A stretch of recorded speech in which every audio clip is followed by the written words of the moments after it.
खबर के साथ। पहली और प्रमुख खबर बिहार विधानसभा चुनाव से जुड़ी हुई, जहां आपको बता दें कि बिहार विधानसभा चुनाव 2025 की जहां सियासी जंग इस समय अपने चरम पर है और सभी दल उम्मीदवारों के चयन और सीट बंटवारे के लिए माथापच्ची करते हुए नजर आ रहे हैं। सीटों का जोड़ घटाव चल रहा है, रणनीति के मोहरे बिछाए जा रहे हैं। सत्ता की लड़ाई एनडीए और इंडी गठबंधन के बीच है। हालांकि किसी भी गठबंधन ने अभी तक अपना घोषणा पत्र जारी नहीं किया है। ऐसे में चुनावी मैदान में दो मुख्य चेहरे मुख्य तौर पर नजर आते हैं। एक है नीतीश कुमार, जो 2 दशकों से बिहार की राजनीति में सुशासन और विकास के प्रतीक बने हुए हैं, और दूसरे हैं लालू यादव के बेटे तेजस्वी यादव, जो युवाओं की उम्मीद और बदलाव की राजनीति का चेहरा माने जा रहे हैं। गली गली, चौपाल और सोशल मीडिया तक हर जगह सिर्फ एक ही सवाल है कि 2025 में बिहार की गद्दी पर कौन बैठेगा, सुशासन का अनुभव या युवा शक्ति का जोश। करेंगे चर्चा अपने संवाददाता से और जानेंगे लेटेस्ट अपडेट उनसे, लेकिन उससे पहले आपको दिखाते हैं बिहार में सीटों पर माथापच्ची। तो जी हां, बिहार में सीटों पर माथापच्ची इस समय नजर आ रही है, जहां बीजेपी केंद्रीय चुनाव समिति की आज अहम और महत्वपूर्ण ये बैठक भी है, जिसमें कहा जा रहा है कि कहीं ना कहीं सीट शेयरिंग को लेकर ये फॉर्मूला आज तैयार होने की पूरी उम्मीद भी नजर आती है। दिल्ली स्थित पार्टी कार्यालय में ही ये मंथन आज होने जा रहा है और इस मंथन में कई बड़े चेहरे यानी कि बड़े नेता भी मौजूद रहेंगे। उम्मीदवारों के नामों पर भी आज इसमें मोहर लग सकती है। हालांकि इससे पहले अगर हम देखें तो जेपी नड्डा के आवास पर एनडीए की महत्वपूर्ण बैठक हुई थी और एनडीए की इस महत्वपूर्ण बैठक में अमित शाह मौजूद रहे, जेपी नड्डा तो मौजूद थे ही, साथ ही जीतन राम मांझी इस बैठक में मौजूद रहे, विनोद तावड़े इस बैठक में शामिल होते हुए नजर आए थे। इसके साथ ही सम्राट चौधरी, दिलीप जायसवाल सहित कई बड़े नेता बिहार के वहां पर इस वक्त मौजूद रहे इस बैठक में, जब जेपी नड्डा के आवास पर यह महत्वपूर्ण बैठक हुई। इन बैठकों को लेकर सम्राट चौधरी की तरफ से कहा गया कि बातचीत जो है वो इस समय अंतिम दौर में है और एनडीए में कोई भी सहयोगी नाराज नहीं है, ये बात सम्राट चौधरी ने कही। साथ ही एलजेपी ने कहा कि जल्द ही सीटों का ऐलान भी कर दिया जाएगा। ऐसे में हर किसी को इस समय इंतजार है कि आखिर एनडीए में किस दल को कितने सीटें दी जाती है, सीट शेयरिंग का क्या कुछ फॉर्मूला तय होता है। लेकिन जहां एक तरफ एनडीए की जब हम बात कर रहे हैं, वहीं दूसरी तरफ महागठबंधन में भी सीट शेयरिंग को लेकर पेच फंसा हुआ है। किस तरीके से, वो आपको बताते हैं।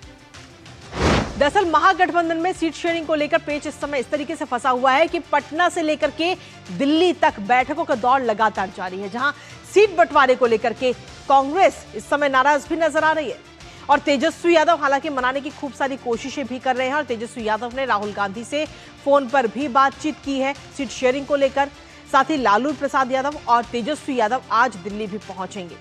राहुल गांधी और मल्लिकार्जुन खड़गे से दिल्ली में मुलाकात उनकी संभव है और अगर ये मुलाकात होती है तो सीट शेयरिंग की पर बात होना भी पूरी तरह से संभव है कि इन दोनों के बीच में सीट शेयरिंग पर बातचीत हो सकती है। वहीं दूसरी तरफ आपको यह भी बता दें कि मुकेश सहनी को डिप्टी सीएम पद पर वो अड़े हुए हैं। डिप्टी सीएम के पद की डिमांड वो लगातार कर रहे हैं। कांग्रेस ने चुनाव के बाद तय करने की बात कही। कांग्रेस कह रही है कि पहले चुनाव हो जाने दीजिए, जब नतीजे आएंगे तो उसके बाद में ये डिसाइड किया जाएगा, ये तय होगा कि कौन मुख्यमंत्री बनता है, कौन उप मुख्यमंत्री बनता है। लेकिन इसके साथ ही मुकेश सहनी को फिलहाल माले का भी साथ मिल चुका है और वहीं दीपांकर भट्टाचार्य ने कहा है कि मुकेश सहनी की पार्टी को सम्मानजनक सीटें मिलनी चाहिए। अब वो सम्मानजनक सीटें कितनी होंगी ये तो खैर आगे आने वाला वक्त ही बताएगा और इस महागठबंधन में क्या सीट शेयरिंग के जो भी फॉर्मूला तय होगा, क्या उस पर सभी दलों की सहमति बन पाएगी महागठबंधन में, ये सवाल इस समय सबसे ज्यादा उठता हुआ नजर आ रहा है। हमारे साथ हमारे सहयोगी कुमार आलोक और साथ ही राजेश इस वक्त जुड़ रहे हैं, सीधा उनका रुख करेंगे। आज सबसे पहले कुमार आलोक, आपके पास में आना चाहेंगे। बिहार विधानसभा चुनाव में इस बार 2 पीढ़ियों की जंग सबसे साफ तौर पर नजर आ रही है। नीतीश कुमार के पास अनुभव है तो तेजस्वी के पास है उत्साह। ऐसे में बिहार की गली गली में सवाल यही कि 2025 में बिहार की गद्दी पर कौन बैठेगा। कुमार आलोक, देखिए दोनों तरफ से अगर हम कहें महागठबंधन की ओर से भी और एनडीए की ओर से पूरी जोर आजमाइश यहाँ पर हो रही है। जहाँ तक सीट शेयरिंग की बात है तो दोनों ही तरफ से अभी सीट शेयरिंग का फार्मूला जो है वो फाइनल नहीं हो पाया है। हालांकि एनडीए का जैसा कि आप बता रहे हैं कि देर रात तक मीटिंग हुई और आज या कल वहाँ सीट शेयरिंग का मामला तय हो जाएगा। लेकिन जहाँ महागठबंधन की अगर हम बात करें तो एक बहुत ही इंटरेस्टिंग तथ्य ये है कि लालू प्रसाद यादव, राबड़ी देवी और तेजस्वी यादव दोनों दिल्ली पहुंच गए हैं। हालांकि वहां दिल्ली एयरपोर्ट पर उनसे जब सवाल सीट शेयरिंग के बारे में पूछा गया तो वो उसका कोई जवाब उन्होंने नहीं दिया। लेकिन असली मामला ये है कि राउस एवेन्यू कोर्ट में कल उनकी पेशी है। कल तीनों राबड़ी देवी, लालू यादव और तेजस्वी यादव को पिछले 25 अक्टूबर को जब फैसला सुरक्षित रखा था राउस एवेन्यू कोर्ट ने, तो उन्हें 13 अक्टूबर को सशरीर उपस्थित होने का आदेश दिया था। तो उसके मद्देनजर देखते हुए कल राउस एवेन्यू कोर्ट से क्या फैसला होता है लैंड फॉर जॉब मामले में, ये भी एक बहुत ही महत्वपूर्ण पल होगा। ये कल फैसला कर सकती है सीबीआई की जो अदालत है, वो फैसला कर सकती है लालू यादव, राबड़ी देवी और तेजस्वी के मामले में। तो उसके बाद जो सीट शेयरिंग की बात है, ये ज्यादा इंपॉर्टेंट है लालू परिवार के लिए। कल का दिन जब राउस एवेन्यू कोर्ट में सुनवाई होगी। जहां तक सीट शेयरिंग की बात करें तो सीट शेयरिंग के लिए मल्लिकार्जुन खड़गे के साथ उनकी बातचीत हो सकती है। इसके अलावा राहुल गांधी के साथ भी तेजस्वी यादव सीट शेयरिंग को लेकर बात करेंगे। एक बहुत ही इंपॉर्टेंट तथ्य कह के मैं अपनी बात खत्म करूंगा कि एक बहुत ही इंपॉर्टेंट तथ्य ये है कि जिस तरीके से कांग्रेस अड़ी हुई है, अभी भी 60 सीटों के लिए कम से कम 60 से नीचे जाने के लिए तैयार नहीं है, और उधर आरजेडी भी अड़ा हुआ है कि वो डिप्टी सीएम यानी सीएम फेस तेजस्वी को घोषित करे, जिस पर कांग्रेस भी अभी सहमति नहीं दिखा पा रही है और सीपीआई एमएल भी सहमति नहीं दिखा पा रही है। तो कल अगर ये 55 सीटों पर कांग्रेस अगर बना लेती है आरजेडी को, तो हो सकता है कि कांग्रेस तेजस्वी को सीएम का फेस घोषित कर सकती है। ठीक है, आपके पास वापस आते हैं। राजेश भी इस समय हमारे साथ जुड़े हुए हैं। राजेश, उम्मीदवारों की सूची से पहले सीटों की माथापच्ची एनडीए और इंडी गठबंधन दोनों में बखूबी नजर आ रही है, और आज दिल्ली में केंद्रीय चुनाव समिति की अहम बैठक भी होनी है। क्या कुछ अपडेट आपके पास में है? क्योंकि आज बताया जा रहा है कि इस अहम बैठक के बाद में कहीं ना कहीं सीट शेयरिंग का जो ये पूरा फॉर्मूला है वो लगभग तय हो जाएगा, और ये भी लगातार सम्राट चौधरी भी कह रहे हैं कि एनडीए के अंदर किसी भी तरह की कोई नाराजगी किसी भी पार्टी की तरफ से नहीं है। देखिए कृतिका, जहाँ तक भाजपा केंद्रीय चुनाव समिति की बैठक का सवाल है, तो बैठक शाम 6:30 बजे के आसपास है। उसके पहले ये माना जा रहा है कि एनडीए के जो घटक दल हैं उनके सीटों की संख्या जो है वो तय कर ली जाएगी, और इसके लिए रायशुमारी का दौर जो है चल रहा है। मैं बीजेपी के राष्ट्रीय अध्यक्ष जेपी नड्डा के अभी आवास पर मौजूद हूँ, जहाँ पर कल भी सुबह 10 बजे जो बैठक शुरू हुई 10:30 में, वो बैठक रात 8 साढ़े 8 बजे तक चली, जिसको पूरा मैंने दिन भर कवर किया और तमाम गतिविधियों को डीडी न्यूज़ के दर्शकों से साझा करने की कोशिश की गई। और आज की अगर बात करें तो आज भी ये बैठक 12 बजे शुरू हुई है। इससे पहले जनता दल यूनाइटेड के जो 2 बड़े नेता हैं ललन सिंह और संजय झा, उनकी गृह मंत्री अमित शाह से मुलाकात हुई।